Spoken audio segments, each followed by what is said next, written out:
माझं नाव अजय सतीश बोजरे. पण राजकारणात येण्यापूर्वी अजय बोजरे यांचं एक व्यक्तिमत्व काय त्यामुळे लोकांसाठी काहीतरी करण्याची धडपड आमच्या सगळ्या युवा मुलांमध्ये वाटते. जर ह्या एरियाचे जर कॅन्डिडेट निवडून आलं त्यांच्यासाठी आपण 24/7 अवेलेबल कसे राहू.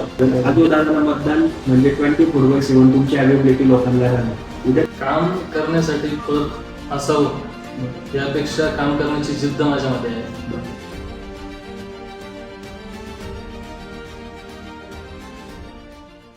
नमस्कार मंडळी, माझं नाव ओम सुनील पन्हाळे. आपण एक उपक्रम हाती घेतलेला आहे.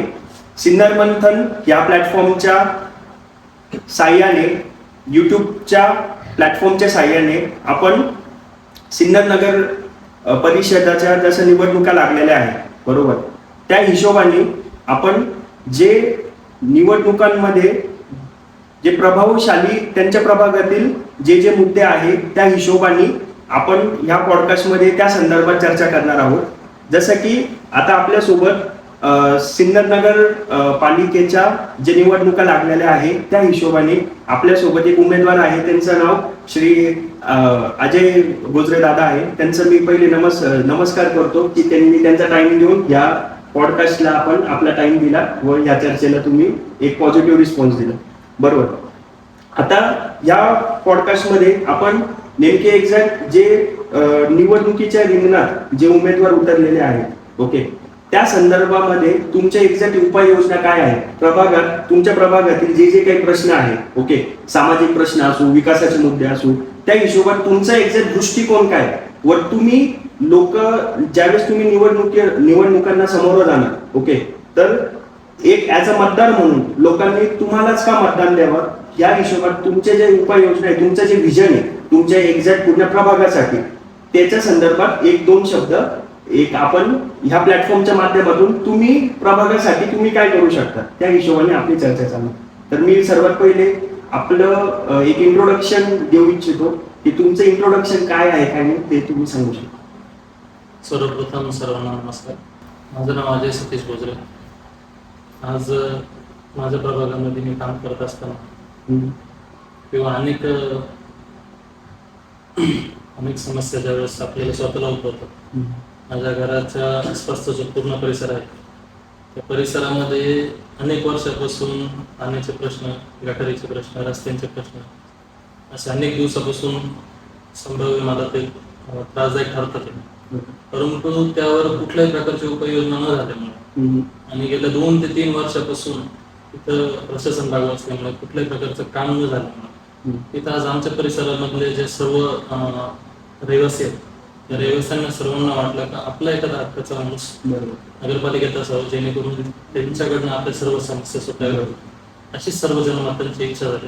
आणि म्हणूनच आज आमच्या गुजराणा परिसरातून आज एक उमेदवार म्हणून मी या ठिकाणी आपल्या समोर बसलेलो. सो दादा, जसं तुम्ही बोललात की तुमच्या या म्हणजे जसं तुम्हाला एक सामाजिक कार्याची एक आवड आहे बरोबर, किंवा तुम्ही आज या एरियामधून तुम्ही आज तुमची ऍज उमेदवारी हे करताय, पण राजकारणात येण्यापूर्वी अजय बोजरे यांचं एक व्यक्तिमत्व काय त्याबद्दल तुम्ही काय सांगू शकता. मुळातच आमची पार्श्वभूमी जी आहे पूर्ण आम्ही पहिले व्यावसायिक एक बिझनेसमॅन म्हणून करतो. परंतु ज्यावेळेस काम करत असताना लोकांशी भेटणं, लोकांशी बोलणं, सर्व जनतेशी संवाद असणं हा मुळातच पहिल्यापासून आमच्या सर्व कुटुंबाचा, माझा आणि सर्वांशी संपर्क चांगला असल्यामुळे लोकांच्या अडचणी काय ते समजून घेण्यामध्ये, अनेक प्रकारच्या अडचणी लोकांच्या समजून घेण्यामध्ये मला खूप वाटायचं का लोकांच्या अडचणी सोडवल्या पाहिजे. लोकांच्या अपेक्षा खूप मुळातच काही छोट्या अपेक्षा असतात. कुणाला लाईटचे प्रॉब्लेम असतात, कुणाला पाण्याचे प्रॉब्लेम असतात, कुणाला रस्त्याचे प्रॉब्लेम असतात. त्या संदर्भातले ज्यावेळेस लोक आपल्याकडे प्रश्न घेऊन येतात तर त्याच्यावर उपाययोजना म्हणून प्रशासन काय करतंय, प्रशासन आज काही करत नाही. त्याच्यामुळे लोकांसाठी काहीतरी करण्याची धडपड आमच्या सगळ्या युवा मुलांमध्ये झाली. त्यामुळे काय सर्वांचीच एक प्रामाणिक इच्छा झाली तर या समस्या सोडू पण शकतो. आपल्याच प्रभागातला एक युवक या गोष्टींसाठी पुढाकार घेऊन समस्या सोडवण्यात प्राधान्य करू शकतो. आता तुम्ही मला सांगितलं की प्रशासक आहे किंवा जे गोष्टी ज्या पद्धतीत तुमच्या वार्डामध्ये किंवा तुमच्या प्रभागामध्ये जी डेव्हलपमेंट व्हायला पाहिजे होती ती डेव्हलपमेंट त्या हिशोबाने झाली नाही. ह्या याच्यामध्ये तुमचं एक्झॅक्ट मत काय आहे की तुम्ही कशा पद्धतीत गोष्टी जर तुम्ही ऍज अ ह्या एरियाचे जर कॅन्डिडेट निवडून आलो तर ह्या एरियामध्ये आम्ही पुढच्या 5 वर्षामध्ये काय काय नवीन चेंजेस बघू शकतो या संदर्भात तुमचं मत काय आहे? सुरुवातीला सर्व प्रभागामध्ये जे ओपन स्पेस ओपन स्पेसवर आज कुठलंही काम झालेलं नाही. बरोबर. आणि त्या संदर्भातले त्यातलं सुशोभीकरण असू द्या, लहान मुलांना ग्रीन जिम असू द्या, बरोबर. अनेक प्रकारचे तिथं मंदिरं असू द्या, या सर्व गोष्टींवर आपण काम करून तिथल्या प्रत्येक नागरिकाला सुविधा देण्याचा आपण प्रयत्न करणार आहोत. आणि कुठल्याही नागरिकाला कुठलीही लाईट असो, पाणी असो, स्ट्रीट लाईट असो, या सर्व गोष्टींवर आपण काम करून त्यांच्यासाठी आपण 24/7 अवेलेबल कसे राहू, बरोबर. त्यांच्या समस्या कसे सोडू यावर आपण निश्चितपणे काम करू. बरोबर. तर दादा बऱ्याच वेळेस नेमकं काय होतं की बरेच जे उमेदवार असतात बरोबर, जसं की आपल्याला माहिती आहे आता निवडणुका जवळ आल्या आहे, निवडणुकाच्या हिशोबाने प्रत्येक जण आपल्या आपल्या हिशोबाने आपला एक पाय रुतवायचा प्रयत्न करतो, राईट. जेवढं मी राजकारण बघितलंय किंवा मी जेवढं बघितलंय उमेदवार निवडणुकीच्या वेळी उमेदवार सगळेजण येतात, सगळेजण म्हणतात हो दादा आम्हाला मतदान द्या, आम्ही हे करू आम्ही ते करू, बरोबर. जसं तुम्ही या प्रभागामध्ये तुम्ही आज प्रत्येक घरोघर फिरणार आहे, तुमची पत्रिका प्रत्येक घरोघर जाणार आहे, बरोबर. तर जसं बाकीच्या उमेदवारांनी आतापर्यंत येऊन फक्त भाऊ दादा आम्हाला मतदान द्या, या गोष्टी करा, हे झाल्याच्या नंतर तुम्ही तुमच्या उपाययोजना कशा असणार, म्हणजे याच्यामध्ये जर ऍज एक कॉमन मॅनला जर तुमच्या ह्या प्रभागाच्या ह्या समस्या आहेत, जर उद्या सपोज तुम्ही निवडून आलात बरोबर, तर याच्यावर तुमच्या उपाययोजना कशा आहेत? प्रथमतः पूर्ण प्रभागामध्ये पूर्ण जे आपलं जनसंपर्क आहे तो खूप चांगला आहे. बरोबर. लोकांची आपली नाव जोडलेली आहे. आपण स्थानिक रहिवासी असल्यामुळे तिथे सर्व लोक जे छोट्या मोठ्या जे त्यांच्या अडचणी आहेत, त्या अडचणींचं समस्या रूपांतर समस्या ज्यावेळेस त्यांच्या उद्भवतात त्यावेळेस ते लोकांना एक प्लॅटफॉर्म आणि कुठेतरी आपला माणूस हवा बरोबर. त्याच्याकडे जाऊन आपल्या समस्या सुटू शकतात. Right. आणि गेल्या अनेक वर्षापासून तिथं कोणी लोक पोहोचलेले नाही किंवा त्यांच्यापर्यंत कोणत्याही सुविधा पोहोचल्या नाही. बरोबर. त्याच्यामुळे त्यांच्या अडचणींचा कोणीतरी एक पाठपुरावा करून आपण त्याच्या संदर्भात नगरपालिकेकडून प्रशासनाकडून त्यांचं काम बरोबर करण्याची जबाबदारी आणि करण्याची जिद्द माझ्यामध्ये आहे. बरोबर. त्याच्यामुळं नगरपालिका आणि प्रशासन यांना वटणीवर आणून त्यांच्याकडून काम कसं करून घ्यायचं बरोबर ही ताकद आणि ही कॉन्फिडन्स लेवल माझ्याकडे आहे. बरोबर. त्याच्यामुळे प्रभागातील सर्व जे आपले नागरिक आहेत, बरोबर. त्या नागरिकांना आपल्याकडून पूर्णपणे उपाययोजना देण्याचा प्रयत्न उपयोग करायचा. प्रयत्न राहणार.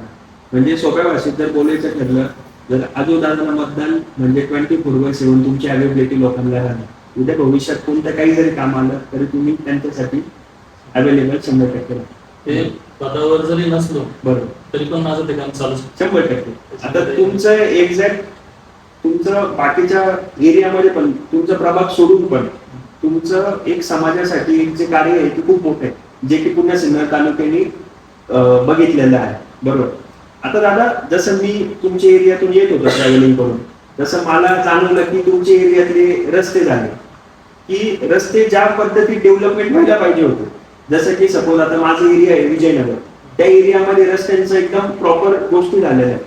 तर तुमच्याकडनं समजून घ्यायला आवडेल की ह्या रस्त्यांना नेमके बाकीचे एरिया पूर्ण डेव्हलप झाले तर मग येताना तुमच्या रस्त्याचा जो ज्या पद्धतीत आपण काय म्हणतो डेव्हलपमेंट व्हायला पाहिजे होती ती डेव्हलपमेंट झाली नाही, याच्यावर काही म्हणजे मी माझा अभ्यास केला होता त्याच्यावर संदर्भात काही आरक्षणाचे काही तुमचे एरियातले मुद्दे त्याच्यावर तुम्ही काय भाष्य करणार?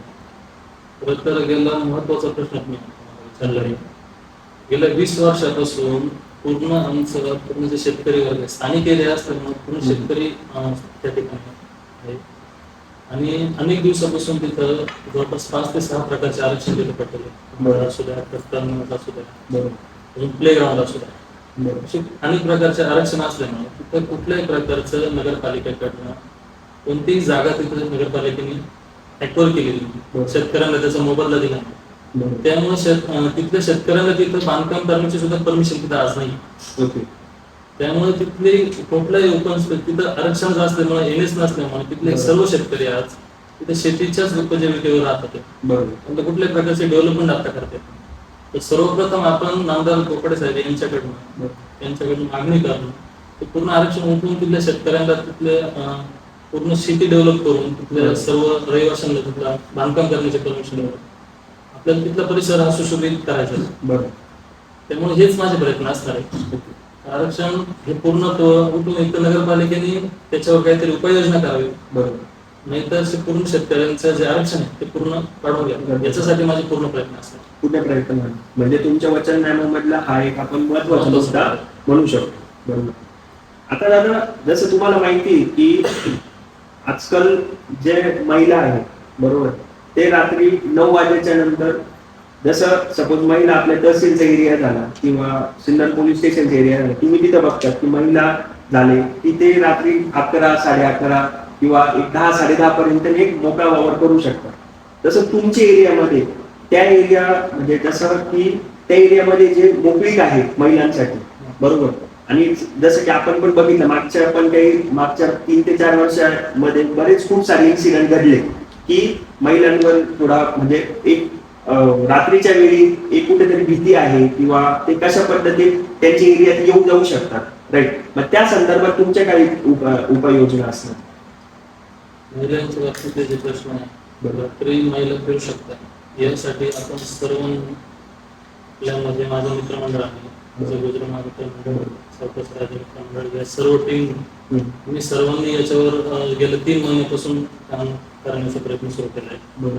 आणि आमच्या सर्वांचं धोरण हेच आहे की पूर्ण प्रभागामध्ये आपण सीसीटीव्ही कॅमेरे बसवून त्याचं लाईव्ह लोकेशनसाठी आमचं एक ऑफिस आम्ही तिथं उभारणार आहे. आणि त्या ऑफिसमध्ये पूर्ण लाईव्ह कुठं काय चालतं, कुठं काय नाही, कोणत्या एरियामध्ये महिलांना काय अडचणी येतात त्याच्यासाठी पूर्ण सीसीटीव्ही कॅमेरे. म्हणजे तुमच्या वचननाम्यामधला हा आपण दुसरा एक तुमचा प्रॉमिस पकडू शकतो. आता मुद्दा क्रमांक माझा एक तिसरा आहे. जसं आपण बघतो की आता जसं की सपोज पाण्याचा हा एक सर्वात मोठा प्रश्न आहे. सिन्नर ही उपनगरी ही आता दिवसेंदिवस वाढत आहे, डेव्हलपमेंट होत आहे, राईट. तर काही असे भाग आहे, जसं की तुमच्या प्रभागामधले पण काही असे भाग आहे की जे पाण्यापासून अजून पण काही कारणास्तव थोडे वंचित आहेत, आपण असं म्हणू शकतो. सगळेच भाग नाही म्हणू शकत, पण काही कारणास्तव. तर ह्या पूर्ण याच्यामध्ये तुमचं ऍज अ तुम्ही नगरसेवक निवडून आल्यानंतर याच्यावर तुमच्या उपाययोजना कशा असतात?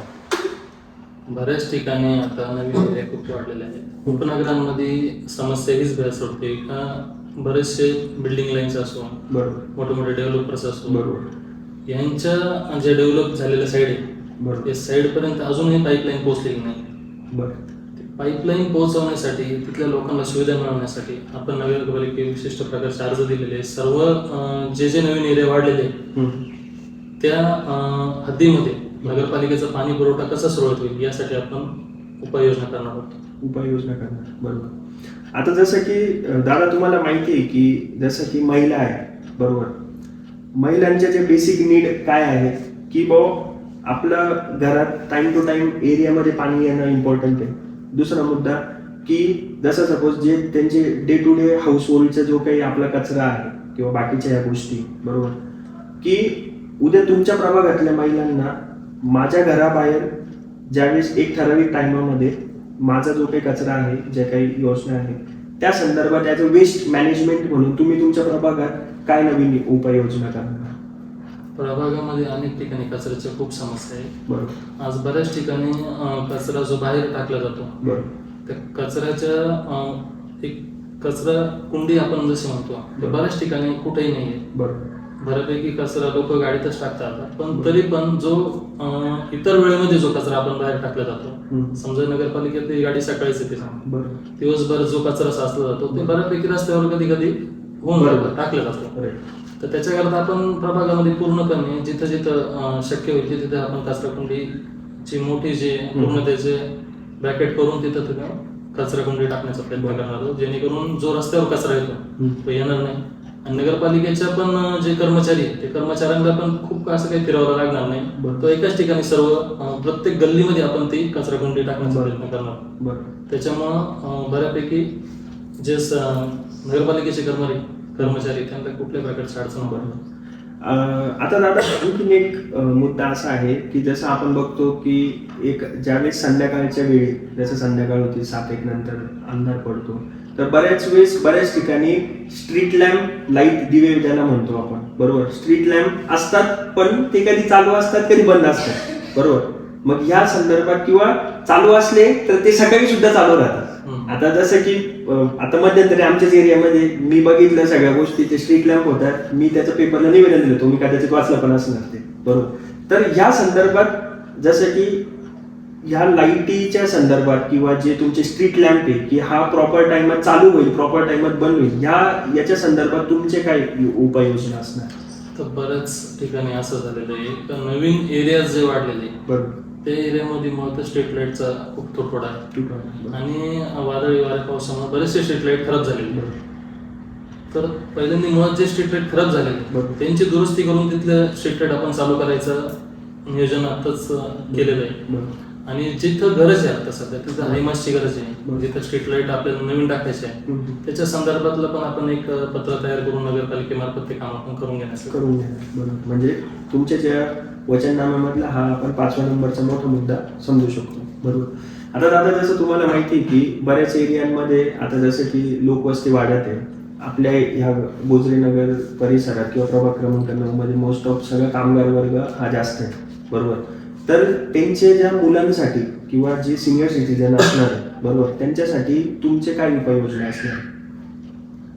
लहान मुलांसाठी मुळातच मी पहिल्यांदाच तुम्हाला बोलतो का जे ओपन स्पेस आहे, बरोबर, ते ओपन स्पेस साठी आपण जे पूर्ण डेव्हलपिंग साठी जे लहान मुलांचं प्ले ग्राउंड आहे त्यांच्यासाठी जे ग्रीन जिम्स आपण अवेलेबल करायचा प्रयत्न करतोय, त्याच्यासाठी मी अजून एक प्रस्ताव दिलेला आहे.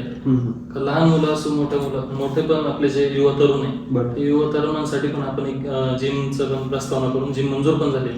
आदरणीय कोकडे साहेबांनी ती जिम आपल्याला मंजूर करून दिली. थोड्याच दिवसात ते जिमचं पण काम डेव्हलप करू. म्हणजे हे जसं आता तुमच्या या वचननाम्यामध्ये आहे, पण वचननाम्याची पहिल्यांदाच तुम्ही त्याच्या आधी पूर्ती करायला तुम्ही चालू केली, हे आपण असं म्हणायला ते म्हणू शकतो, बरोबर.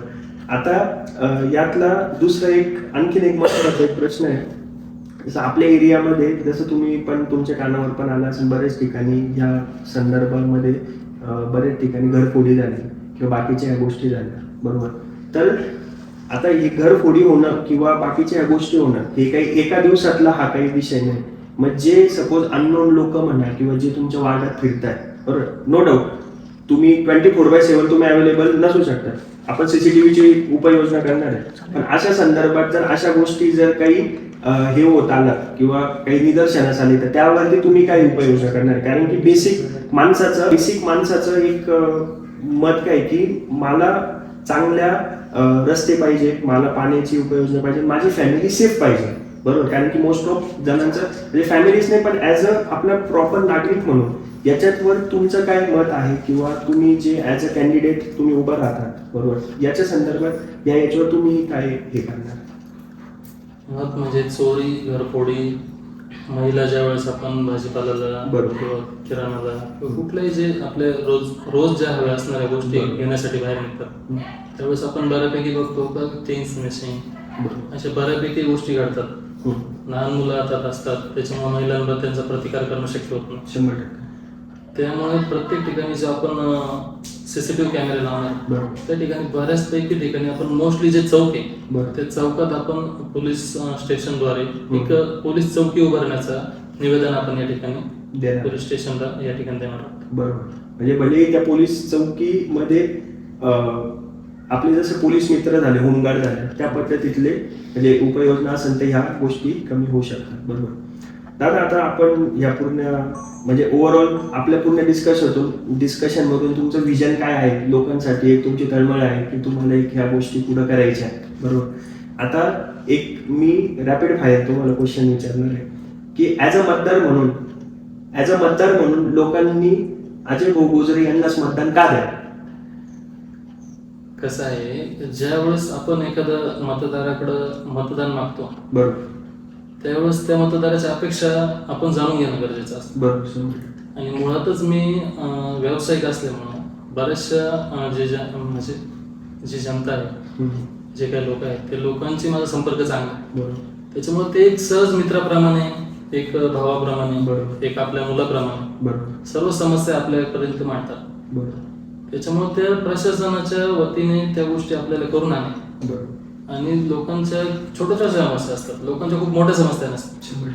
काही लाईट, स्ट्रीट लाईटचे प्रॉब्लेम आहे, काही ठिकाणी गटरीचे प्रॉब्लेम आहे, काही ठिकाणी रस्त्याचे प्रॉब्लेम आहे. या समस्या यांचं प्रशासन कधी लोकांचं मनावर घेत नाही. बरोबर. त्याकरता आपला एखादा युवक, आपला एखादा मित्र ज्यावेळेस तिथं जातो, नगरसेवक म्हणून ज्यावेळेस आपण तिथं निवडून जातो, बरोबर. त्यावेळेस त्या प्रशासनाकडून काम करून घ्यायची जी जिद्द आहे, बरोबर. ती जिद्द ही माझ्यामध्ये आहे आणि ती गोष्ट मी करण्याचा 100% या ठिकाणी प्रयत्न करतो. बरोबर. दादा, मला एक प्रश्न होता, जसं की आपल्या ह्या दिवाळीच्या पिरियडमध्ये आपल्या सिन्नर गावावरती की एक 15 दिवस एक काही टेक्निकल कारणांमुळे पाण्याची काही समस्या आपल्याला निर्माण झाली होती. तर ह्या पाण्याच्या समस्येसाठी तुम्ही तुमच्या प्रभागासाठी किंवा आपल्या सिन्नर शहरासाठी तुमच्या काय उपाययोजना तुम्ही केल्या? हा प्रश्न गेल्या अनेक दिवसापासून, 15 ते 20 दिवसापासून सर्वसामान्य जनतेला भेडसावत आहे. बरोबर. नामदार कोकाटे साहेब यांचा आदेश आल्यानंतर सर्व मित्रपरिवार आणि नामदार साहेबांनी पाठवलेले टँकर, या टँकरच्या माध्यमातून आम्ही शक्य होईल त्या ठिकाणी पाणी पुरवण्याचा प्रयत्न करतो.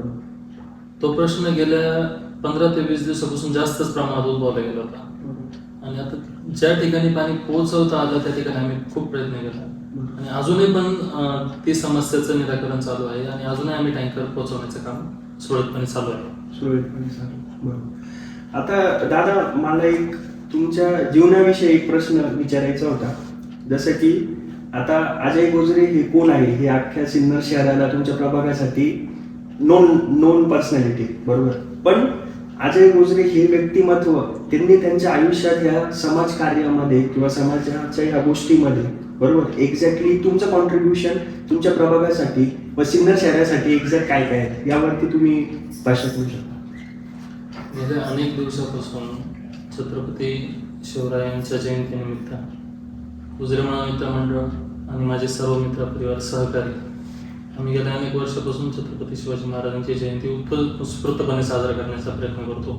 परंतु जयंती साजरा करत असताना युवा पिढीला काहीतरी चांगला संदेश जाण्यासाठी आम्ही कुठलाही गाजावाजा न करता या ठिकाणी कीर्तन आणि सामाजिक आणि धार्मिक प्रचार आणि प्रसार व्हावा, छत्रपती शिवाजी महाराजांचं जीवन कसं होतं याच्यासाठी आम्ही सर्व मंडळांनी निर्णय घेतला.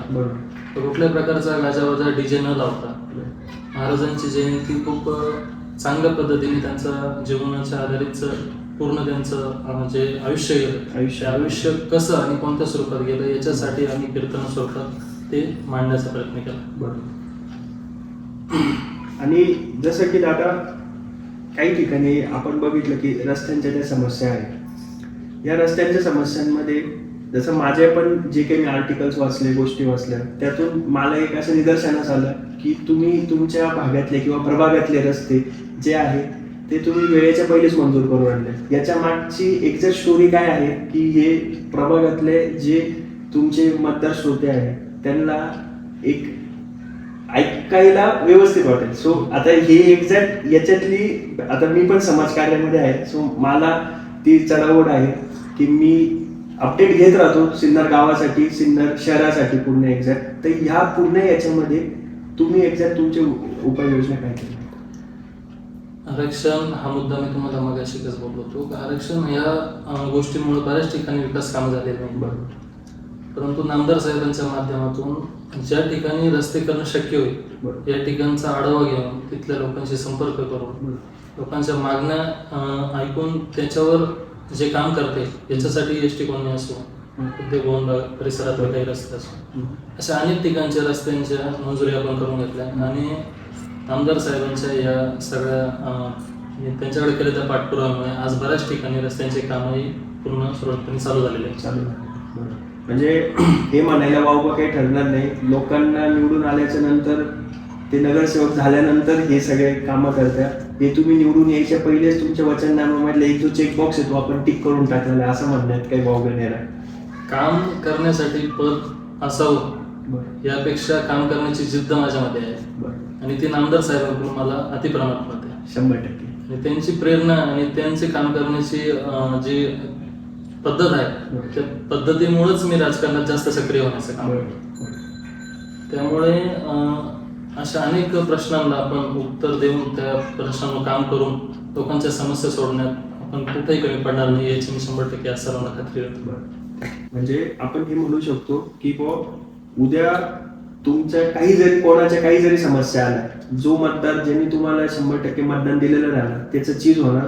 हे मी तुमच्याकडनं एक आपल्या संभाषणातून एक कळून आलं की तुमची तळमळ आहे, तुमच्या प्रभागासाठी काहीतरी खरंच तुम्हाला उपाययोजना करायच्या त्या संदर्भात त्या गोष्टी आहेत. ओके दादा, धन्यवाद. तुम्ही तुमच्या टाइम काढून आम्हाला पण वेळ दिला की तुमचं एक्झॅक्ट विजन काय आहे, की लोकांना कशा पद्धतीत तुम्ही एक पॉझिटिव्ह माइंडसेटनी गोष्टी करणार आहे, बरोबर, की ते तुमच्या डेव्हलपमेंट पॉईंट ऑफ व्ह्यू असो, की जसं की आता सपोज तुम्ही बोललात की तुम्ही एक व्यावसायिक आहे, तुमच्या व्यवसायातून हा टाइम काढून समाजकार्याची तुम्हाला एक प्रॉपर आवड आहे, त्या आवडीप्रमाणे तुम्ही एक लोकांशी एक झुंज देतात की प्रशासनाच्या संदर्भात जसं तुम्ही बोलले की माझ्यात दम आहे, मी ते गोष्टी करून घेणार आणि ती माझ्या लोकांसाठी, माझ्या प्रभागासाठी या गोष्टी राहणार, बरोबर.